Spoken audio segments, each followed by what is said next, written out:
როგორ იგებდა დავით აღმაშენებელი დიდებულთა შეთქმულებებს მანამ, სანამ ისინი მოქმედებას დაიწყებდნენ.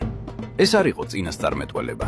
მე-12 საუკუნის საქართველოში მუშაობდა დაზვერვისა და კონტროლის უზადო მექანიზმი, სტოვართა ინსტიტუტი.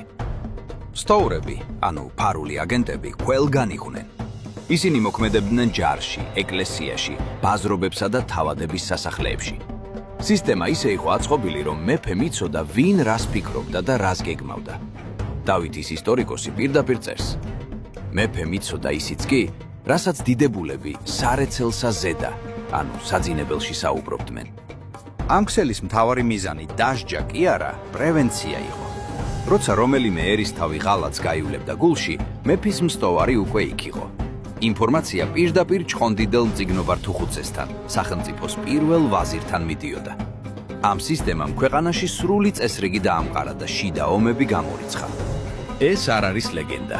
სტოვართა ქსელის არსებობას და მის ეფექტურობას დეტალურად აღწერს ცხოვრება მეფეთ მეფისა დავითისი. ეს არის რეალური ისტორია იმაზე, თუ როგორ იმართებოდა სახელმწიფო უზუსტესი ინფორმაციით. თქვენი აზრით, რომელი უფრო ძლიერი იარაღია?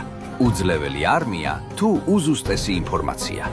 დაწერეთ კომენტარებში და გამოიწერეთ არხი ფაქტებზე დაფუძნებული ისტორიისთვის.